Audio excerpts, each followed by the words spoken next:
Gracias, hermano Teófilo, por la invitación. En serio, parece tan joven. Parezco tan joven, me dijo que si tenía 14 años. No, la verdad es que cumplí 16 años hace 2 días, el 10 de noviembre.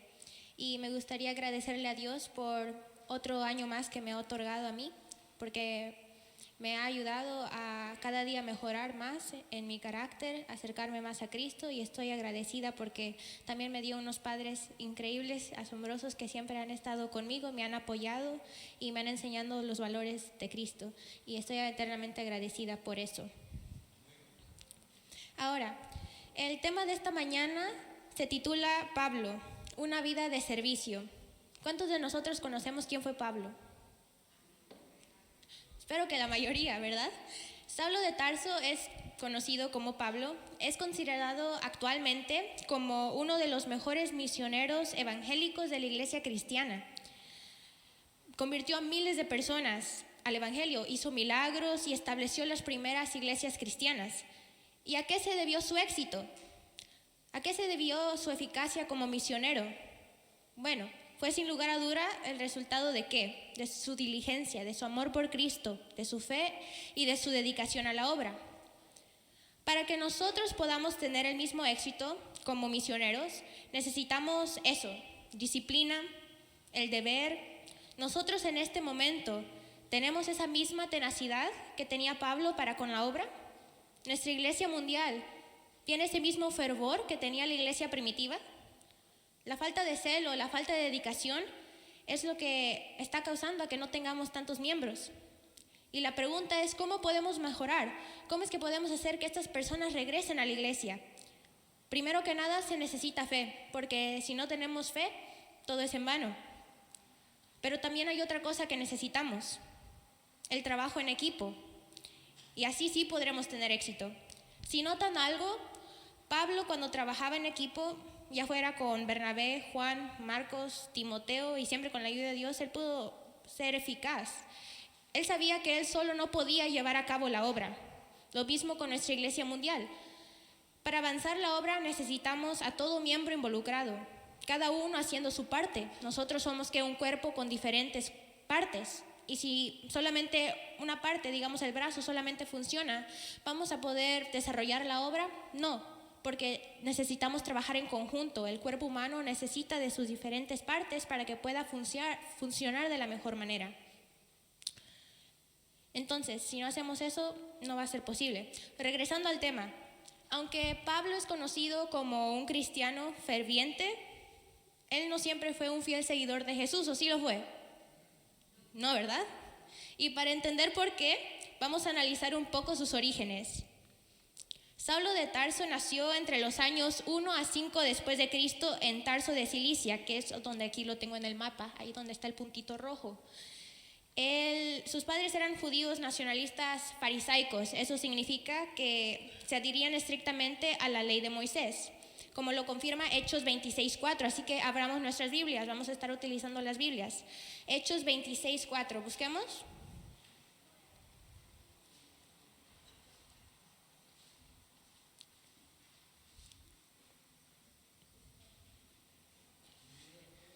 ¿Ya lo encontraron? Amén, ok. Dice: mi vida pues desde mi juventud, la cual desde el principio pasé en mi nación en Jerusalén, la conocen todos los judíos, los cuales saben que yo desde el principio, si quieren testificarlo, conforme a la más rigurosa secta de nuestra religión, viví fariseo. Aparte de fariseo, sus padres también tenían algo importante. Tenían el estatuto jurídico de ciudadanos romanos, lo que les otorgaba un alto estatus social y concedía privilegios. Si eras un ciudadano romano, tenías el derecho de votar, de juzgar en la corte y también podías solicitar un tribunal. A los ciudadanos romanos no se les daba una sentencia de muerte, al menos de que cometieran traición.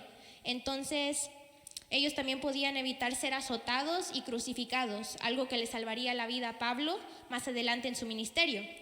Ahora, después de pasar 13 años en Tarso, Saulo fue enviado por sus padres a Jerusalén. Entonces, ahí donde está ese puntito rojo, no sé si... Ay, no, creo que no puedo ponerlo. Ay, permítame, sorry. Oh, aquí está. Yeah. Bueno, aquí donde está este puntito rojo, a los 13 años se fue de aquí hacia Jerusalén, que está hasta acá. Y fue enviado por sus padres para continuar con su educación. En Jerusalén, él fue instruido por el mejor de los mejores, por el rabino Gamaliel, en tópicos como la teología, la filosofía, la jurídica y en la lingüística. En su mayoría, porque si no sabían, Saulo quería ser un abogado, entonces también iba a tener que ser parte del Sanedrín, que estaba conformado por fariseos y saduceos. Entonces necesitaba de una buena preparación educacional. No obstante, cuando creció, su estricta observancia de la ley judía lo convirtió en un ferviente perseguidor de cristianos, algo que él mismo describe como un camino que seguía hasta la muerte. En el presente, ¿qué camino es el que nosotros estamos siguiendo a la muerte? ¿El camino ancho, lleno de riquezas materiales, placeres, vicios? ¿O acaso estamos siguiendo hasta la muerte el camino angosto? Solamente por uno vamos a poder caminar, porque solamente uno lleva a la salvación. Entonces los invito a que escojamos bien. Hechos 8:3 dice: y Saulo asolaba la iglesia, entrando casa por casa, arrastraba a hombres y a mujeres y los entregaba en la cárcel. Pablo incluso estuvo presente durante el apedreamiento de Esteban. Hechos 22:20, ¿vamos ahí? Hechos 22:20 narra ese acontecimiento. Y cuando se derramaba la sangre de Esteban, tu testigo, yo mismo también estaba presente y consentí en su muerte y guardaba las ropas de los que le mataban. Saulo no tenía vergüenza de sus actos. Su furia sobrepasaba su moralidad. Estaba cegado. ¿Pero por qué? La gran enemistad que tenían los judíos y los cristianos se debía en su mayoría porque ellos no creían en la Trinidad. Los judíos no creen en el Dios Padre, en el Dios Hijo y en el Dios Espíritu Santo. Los judíos solamente creen en Dios Padre. Entonces, como los cristianos incluían a Jesús como Dios, eso contradecía sus creencias. Por lo tanto, Saulo al perseguirlos pensaba que él estaba haciendo lo correcto. Hechos 26:9 dice esto: yo ciertamente había creído mi deber hacer muchas cosas contra el nombre de Jesús de Nazaret, lo cual también hice en Jerusalén. Yo encerré en cárceles a muchos de los santos, habiendo recibido poderes de los principales sacerdotes, y cuando los mataron, yo di mi voto, o yo estuve de acuerdo, y muchas veces, castigándolos en las sinagogas, los forcé a blasfemar, y enfurecido sobremanera contra ellos, los perseguí hasta en las tierras extranjeras. Y sucesos como estos han acontecido a través de la historia de nuestra humanidad. Por ejemplo, ¿cuántos de ustedes conocen qué fue la Inquisición? ¿Sí? Unos cuantos, muy bien. Los reyes católicos de España pensaban que estaban haciendo lo correcto al mandar a miles de personas a la hoguera. Ellos creían que estaban cumpliendo con la voluntad de Dios. En realidad, estaban asesinando a miles de personas, pero ellos pensaban que estaban haciendo lo correcto. Ellos pensaban que estaban honrando a Dios. En este caso, Saulo consideraba al cristianismo como una herejía y pensaba que él estaba sirviendo a Dios al estar asesinando a estos supuestos herejes. El enfoque aquí es que muchas veces nosotros nos equivocamos y hacemos algo indebido, porque somos humanos y es algo normal. Pero si tomamos en cuenta a Dios en nuestras decisiones, lo que Él verdaderamente representa, que es el amor, lo bueno, lo justo, lo digno de alabanza, si nosotros tomamos en cuenta esto en nuestro diario vivir, veremos que esos errores poco a poco van a ir desapareciendo. ¿Ustedes creen que cuando los judíos permitieron la persecución de los cristianos o cuando la reina Isabel y Fernando de Castilla permitieron la Inquisición, pensaron que ellos estaban pensando, oh, esto sí le va a agradar a Dios porque esto representa justicia, esto representa amor? No. Ellos actuaron con su propia prudencia, ellos actuaron conforme a lo que ellos pensaban que era correcto. Por eso es importante que en todo lo que hagamos seamos prudentes, siempre tomando en cuenta a Dios. Proverbios 1, del 1 al 7, es decir, Salomón dice algo muy importante. Para entender sabiduría y doctrina, para conocer razones prudentes, para recibir el consejo de prudencia, justicia, juicio y equidad, para dar sagacidad a los simples y a los jóvenes inteligencia y cordura, oirá el sabio y aumentará el saber, y el entendido adquirirá consejo. Para entender proverbio y declaración, palabras de sabios y sus dichos profundos, el principio de la sabiduría es el temor a Jehová. Al final, para que nosotros podamos actuar de la mejor manera, ¿qué tenemos que hacer? Temer a Jehová, porque Él es el que nos va a dar sabiduría para actuar de la mejor manera. Ahora, después de perseguir a los cristianos en Jerusalén, dice Hechos 9, del 1 al 2, que tanto era su ira que pidió cartas para ir a las sinagogas de Damasco, a fin de que si hallase algunos hombres o mujeres en el camino que eran cristianos, también los trajese presos a Jerusalén. Aquí vemos que Saulo no solamente quería exterminar el cristianismo en Jerusalén, sino que también quería terminar con el cristianismo en sus alrededores, y estaba determinado en hacerlo. Cuando hubo recibido las cartas, Saulo se encaminó a Damasco de inmediato para ejecutar sus órdenes, pero antes de llegar sucede algo importante. Se le aparece una luz y escucha una voz. Vayamos a Hechos 22, del 6 al 8.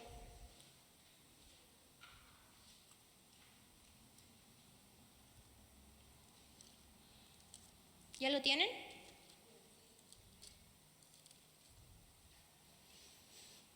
Pero aconteció que yo yendo al llegar a Damasco, como a mediodía, de repente me rodeó mucha luz del cielo, y caí al suelo y oí una voz que me decía: Saulo, Saulo, ¿por qué me persigues? Yo entonces respondí: ¿Quién eres, Señor? Y me dijo: Yo soy Jesús de Nazaret, a quien tú persigues. Entonces él, temblando y temeroso, dijo: Señor, ¿qué quieres que yo haga? ¿Se imaginan a Saulo en ese momento? El miedo que pudo haber experimentado y el arrepentimiento que pudo haber sentido por todo lo que había hecho. Él había perseguido a Dios, había blasfemado contra Dios y había mandado a matar a miles de cristianos. Se dio cuenta que él había fallado, se dio cuenta que él estaba equivocado. Pero ese encuentro fue necesario. A veces es importante que nosotros cometamos errores para que podamos aceptarlos, para después aceptar el perdón de Cristo y seguir una vida diferente en los caminos de Dios. Saulo, para la iglesia primitiva de ese tiempo, era una persona temida, que parecía que nunca iba a cambiar sus malos caminos. Era un oponente fuerte que parecía casi invencible, una persona terca. Pero Dios pudo cambiarle a Saulo su corazón de piedra a uno de carne, porque para Dios nada es imposible. Como dice Ezequiel 36, 26, os daré corazón nuevo y pondré espíritu nuevo dentro de vosotros y quitaré de vuestra carne el corazón de piedra y os daré un corazón de carne.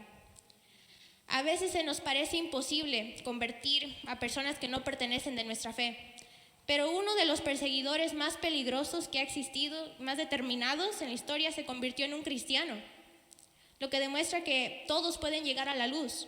No importa qué tan duro sea el corazón de esa persona, Dios puede actuar porque la gloria de Dios transforma. Romanos 2:11 dice: porque no hay acepción de personas para Dios. Entonces el evangelio es para todos, judíos, griegos, hombres, mujeres, para todos. Todos tienen la posibilidad de ir al cielo. Además, la conversión de Pablo nos enseña otra cosa, que Dios nos ama. A pesar de que hayamos cometido tantos pecados, Él nos ama y quiere que vivamos una vida feliz, una vida en la que podamos vivir con Él en la eternidad. Pero está en nosotros responder el llamado del Espíritu Santo y dejarnos ser usados para cumplir con nuestra misión. Pablo en este caso fue el instrumento escogido para llevar el mensaje a Cristo a los gentiles. En ese momento, después de que Ananías le recobró la vista, él fue bautizado y desde ese punto en adelante Saulo nació junto con su ministerio. Dice: después de su conversión, Pablo ejercía el conocimiento que había adquirido predicando en las sinagogas, diciendo que Jesús era el Cristo, el Hijo de Dios.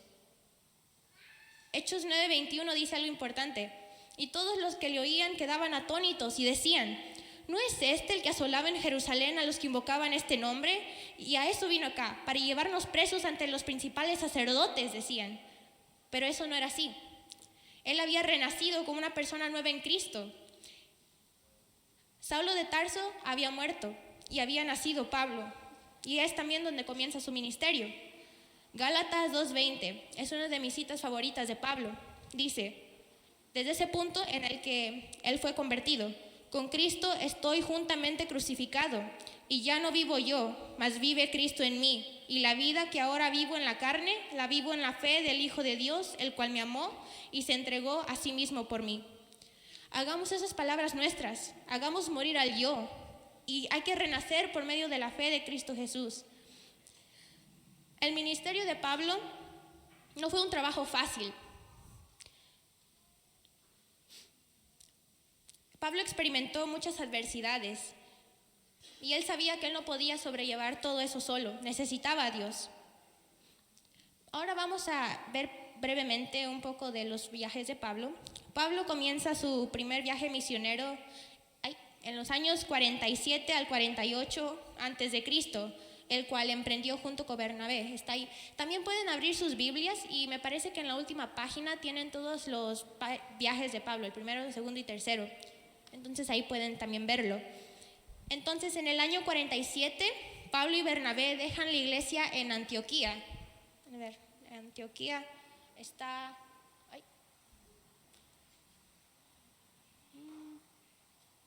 Antioquía está aquí. Entonces ahí habían establecido una iglesia. Entonces dejan la iglesia de Antioquía en Siria y comienzan su ministerio. Al principio su primer método de evangelismo era predicar en las sinagogas de los pueblos, como lo hicieron en Antioquía y lo hicieron en Iconio. Pero pasó algo, que los judíos empezaron a negar a escucharlos, los querían matar. Entonces ellos se dirigieron hacia los gentiles, ya no más su enfoque era hacia los judíos. Es aquí cuando Saulo, el perseguidor, se convierte en Pablo, el perseguido. Por ejemplo, en Listra él fue apedreado y dejado por muerto, pero Dios lo mantuvo con vida. A pesar de juicios, golpes y encarcelamientos, él se mantuvo firme. El ministerio de Pablo también causó un poco de controversia con respecto a quién podía ser salvo y cómo podía ser salvo. Entre su primer y segundo viaje misionero, él participó en una conferencia en Jerusalén, en donde se reunieron los fariseos, los saduceos, y el consenso final fue que los gentiles podían recibir a Jesús y la salvación sin sujetarse a las tradiciones judías, como la circuncisión. En el segundo viaje misionero de Pablo, Bernabé se fue a Chipre con Marcos y Pablo se fue con Silas a Asia Menor y después expandió el evangelio a Europa. No obstante, Pablo en el transcurso de su ministerio fue atribulado, fue azotado, encarcelado, fue amenazado. En Filipos, por ejemplo, ¿qué le pasó en Filipos? ¿Sabemos? Vayamos a Hechos 16:16.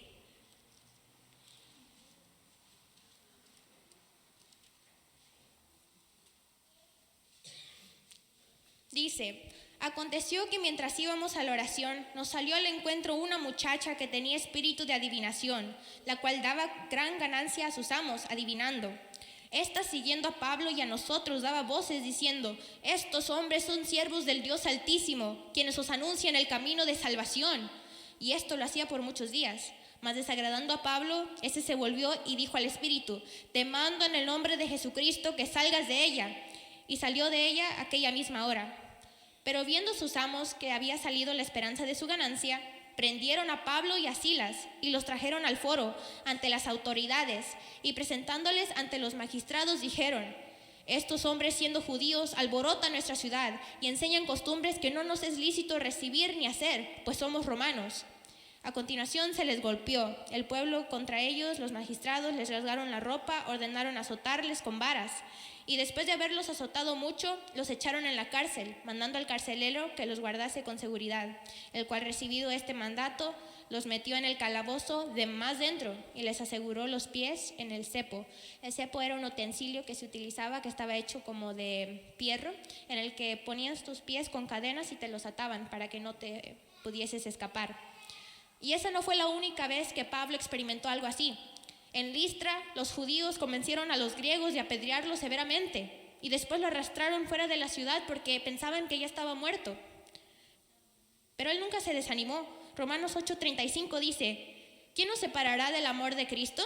¿Tribulación o angustia o persecución o hambre o desnudez o peligro o espada? ¿Acaso la tribulación nos va a separar del amor de Dios, hermanos? No. Antes de estas cosas, somos más que vencedores por medio de aquel que nos amó, por lo cual estoy seguro que ni la muerte, ni la vida, ni ángeles, ni principados, ni potestades, ni lo presente, ni lo porvenir, ni lo alto, ni lo profundo, ni ninguna otra cosa creada nos podrá separar del amor de Dios, que es en Cristo Jesús nuestro Salvador. Durante este segundo viaje misionero de Pablo, Él sentía la responsabilidad de predicarle primeramente a los judíos, y era entendible. Él había sido uno toda su vida. Pero cuando su mensaje continuaba siendo rechazado con amenazas de muerte, él cambió su enfoque de evangelismo de judíos a los gentiles. Hechos 18, del 6 al 8 dice lo siguiente. Vayamos ahí. Dice: vuestra sangre sea sobre vuestra propia cabeza. Yo limpio desde ahora, me iré a los gentiles. Vayamos a... Ahí está. Bueno, el tercer viaje misionero. El tercer viaje misionero lo podemos encontrar en Hechos 18 al 20. Y durante este último viaje, él predicó fervientemente en Asia Menor, en donde hizo milagros por medio de Dios, como cuando volvió a la vida a un joven llamado Eutico. Todos conocemos la historia de Eutico, ¿verdad? Dice que Pablo estaba predicando un sermón un poco largo y se alargó hasta la medianoche. Entonces este joven estaba muy cansado y se sentó en el tercer piso de un edificio, en la ventana. Entonces, cansado, lleno de sueño, Eutico se cayó de la ventana y falleció. Entonces Pablo fue y le dijo: no se preocupen, el joven está vivo. Y cuando volvieron a ver, Eutico se había levantado. Pablo le había regresado la vida a Eutico. Y este milagro me hace pensar, si nosotros en el presente tuviésemos la fe que tenían estos hombres, podríamos lograr grandes cosas. Mi padre me estaba platicando el otro día de que ¿qué nos impide a nosotros sanar un paralítico? ¿Qué nos impide sanar una persona coja o una persona con cáncer? La respuesta es nuestra fe. Nuestra fe es tan débil que es como las olas del mar. Suben, bajan, se van. El milagro de Eutico me pone a pensar de que si nosotros tuviésemos fe, como un grano de mostaza, podríamos sanar a tantas personas que están viviendo en dificultades en estos momentos. Porque Juan 11:40 dice esto: ¿no te dije que si creéis verás la gloria de Dios? Si nosotros verdaderamente creyésemos, veríamos cómo es que Dios se manifestase en esas personas. Meditemos en eso. Al final del tercer viaje misionero de Pablo, él sabía que pronto sería encarcelado y que probablemente lo matarían. Él fue apresado en Jerusalén.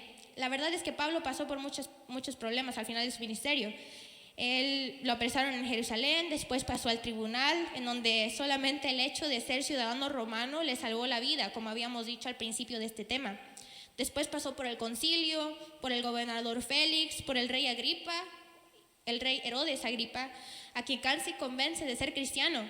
Interesantemente, el rey Agripa era alguien que lo podía haber dejado en libertad, pero Pablo había solicitado una audiencia con el César, entonces tuvo que ser trasladado a Roma. Un viaje torturoso de 3 meses fue ese viaje. Quedó naufragado, pasó por muchas cosas. En Roma estuvo cautivo, cuando llegó a Roma estuvo cautivo por 2 años, pero después lo liberaron. Y es ahí donde escribe sus últimas epístolas como Efesios, Filipenses y Colosenses, estando todavía encarcelado. Pero alrededor del año 67 o 68 se le prohibió predicar públicamente y lo volvieron a encarcelar. Ya era peligroso visitarlo en la cárcel. Y cuando llegó el momento de su juicio final, nadie lo defendió. Al final, Pablo murió decapitado bajo el gobierno del emperador Nerón en el año 68. Él tenía 66 años de edad, o aproximadamente esa edad. Al final de su ministerio, Pablo escribió más de la mitad de los libros del Nuevo Testamento: Hechos, Romanos, 1 Corintios, 2 Corintios, Gálatas, Efesios, Filipenses, Colosenses, etc. Además, se calcula que hacia el final de su ministerio, el número total de cristianos en el mundo era de unos 500,000. Su método evangelístico fue eficaz porque él tenía constancia, él tenía dedicación, él sentía el fervor de predicar, y aparte fue un misionero inteligente. Él trabajó en los grandes centros urbanos como Listra, Corinto y Antioquía, Macedonia, para que desde allí el mensaje se extendiera a las regiones circundantes. Su evangelio abarcó todo desde Asia, partes de Europa, y no crean que él tuvo que pasar en barco todo eso, tuvo que caminar. Él también predicaba en las sinagogas para llegar a los judíos y a los gentiles. Él comprendía las características culturales y las necesidades de sus oyentes. Él incorporó eso con su mensaje evangélico, como cuando hacía milagros y suplía las necesidades de los demás. Él también mantuvo contacto con todas las comunidades cristianas que él había establecido. No fue que él establecía las iglesias y nada más las dejaba ahí, él tenía que estarlas revisando cada cierto tiempo. También promovió la unidad entre ricos y pobres, gentiles y judíos. Nosotros tomemos estos ejemplos. Si le sirvieron a Pablo, ¿por qué a nosotros no nos va a servir? Vayamos a replantear centinelas. Si no queremos hacer eso, hagamos otra cosa, pero es mejor trabajar unidos. Hagámonos disponibles a la encargada de obra misionera. Pablo fue un cristiano auténtico, que dio su vida por la causa. ¿Cuándo pensaríamos, hermanos, que un ferviente perseguidor de cristianos, que lo que más quería era encarcelar a estos cristianos, se convertiría en un cristiano?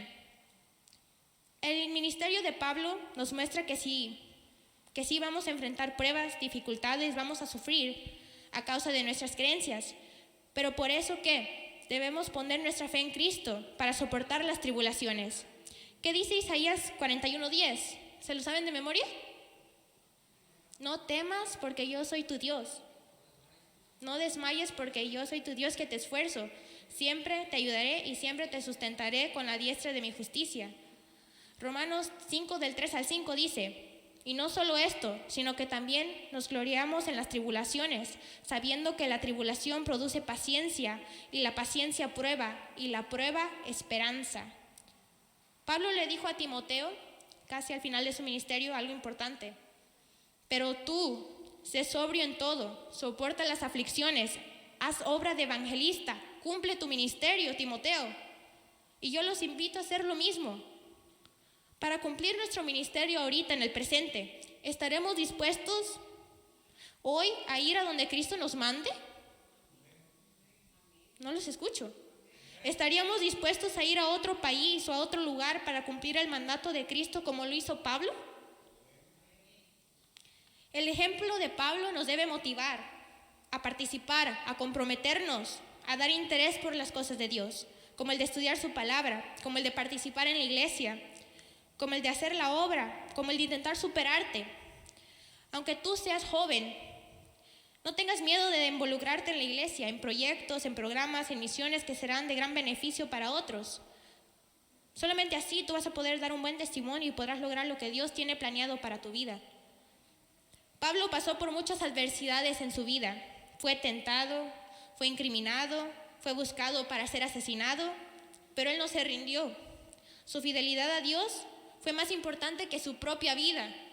¿Nosotros en serio estimamos tanto nuestra vida que no estamos dispuestos a dar nuestra vida por Cristo? Su fidelidad a Dios fue más importante. Pablo, un hombre fiel y temeroso de Dios, fue llamado a dar el evangelio a los gentiles y a los judíos. Algunos de ellos no quisieron aceptar su ministerio, ya está en ellos, porque cada quien tiene libre albedrío de aceptar el evangelio o no. Pero ¿qué tal tú? Espero que cuando el Señor nos llame al descanso, cuando sea que sea eso, podamos decir: he peleado la buena batalla, he acabado la carrera, he guardado la fe. Por lo demás, me está guardada la corona de justicia, la cual me dará el Señor juez justo en aquel día, y no solo a mí, sino también a todos los que aman su venida. Hermanos, yo mismo no pretendo haberlo ya alcanzado, pero una cosa hago, olvidando ciertamente lo que queda atrás y extendiéndome a lo que está delante. Prosigo a la meta, al premio del supuesto llamamiento de Dios en Cristo Jesús. El Señor Jesucristo esté con ustedes y que la gracia sea con vosotros. Amén. Eso es todo, pero ahora voy a cantar un canto.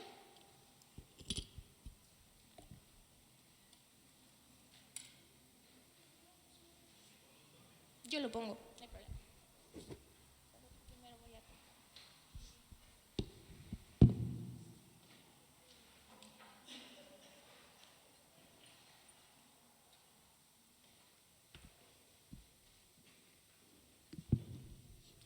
Probando.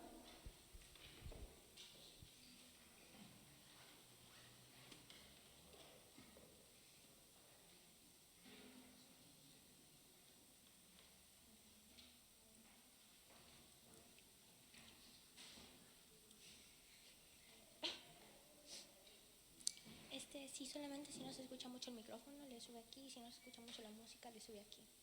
¿Ok?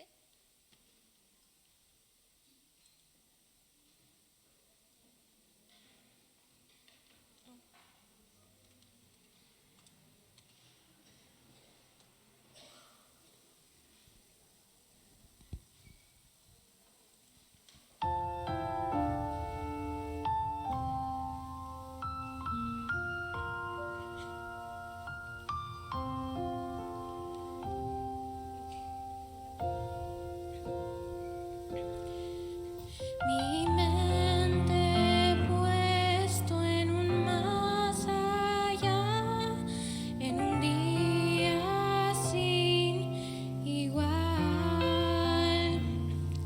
permaneceré esperando ver nueva luz que venga de él. El día es hoy, es hoy, es hoy, hasta que vuelva el Rey. Mi mente puesto en un más allá, en un día sin igual.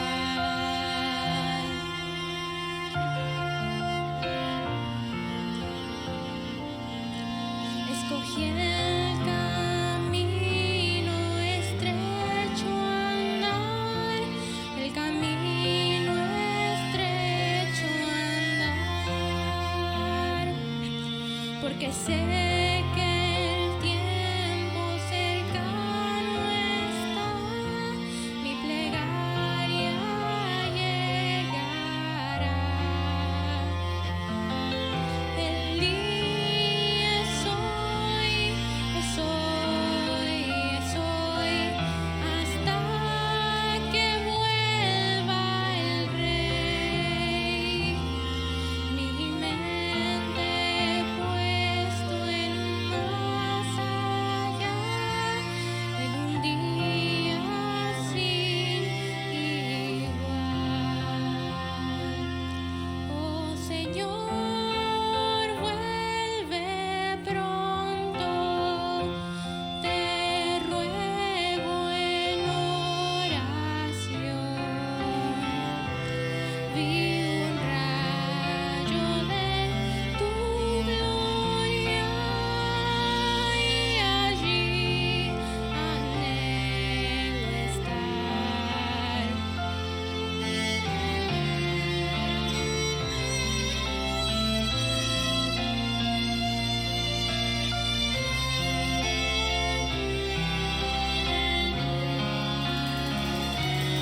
Cuando aparecerá mi Rey y trompetas mil con él, y mi Cristo descienda en majestad, con los santos él vendrá. Los que duermen se levantarán y en el aire lo abrazarán. Cuando aparecerá mi Rey y trompetas mil con él. Oh Señor, vuelve pronto, te ruego en oración. Vi un rayo de tu gloria y allí anhelo estar. Vi un rayo de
Vamos a entonar nuestro último himno, número 20.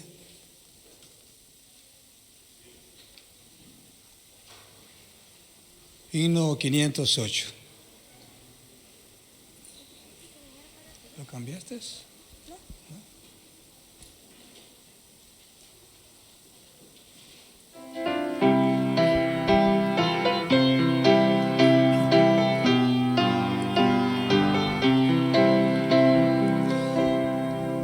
Contendamos siempre por nuestra fe, aunque ruja el mundo en derredor. Nunca el tentador nos podrá vencer, pues nos librará el Señor.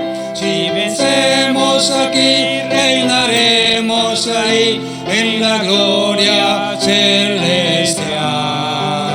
Si llevamos la cruz por amor de Jesús, la corona Él nos dará. No seamos tibios de corazón, ni dejemos nunca el primer amor. Mantengamos firme la profesión de la fe del Salvador. Si vencemos aquí, reinaremos allí en la gloria celestial. Si llevamos la cruz por amor de Jesús, la corona Él nos dará. Procuremos todos la santidad, sin la cual ninguno verá al Señor. Gozo y paz y eterna felicidad Cristo da al vencedor. Si vencemos aquí, reinaremos allí en la gloria celestial. Si llevamos la cruz por amor de Jesús, la corona Él nos dará.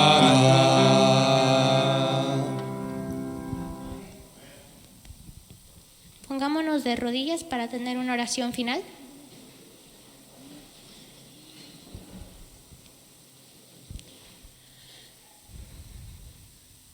Padre nuestro que estás en el cielo, santificado sea tu nombre. Gracias te doy, Padre, por haberme dado la oportunidad de dar tu palabra en esta mañana. Gracias porque nos has concedido a cada uno de nosotros aquí la esperanza de que tú pronto vas a venir. Esperamos fervientemente tu regreso y esperamos ver ese rayo de tu gloria.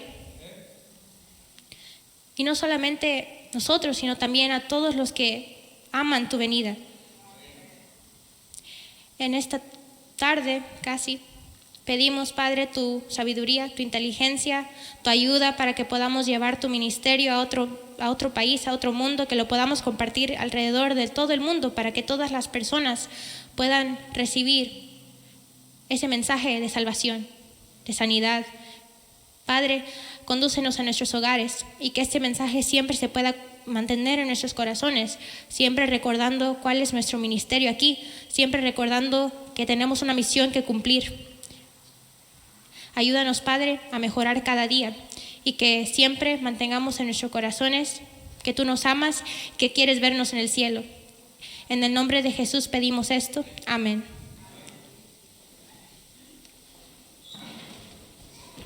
Esta mañana le damos gracias a nuestro Dios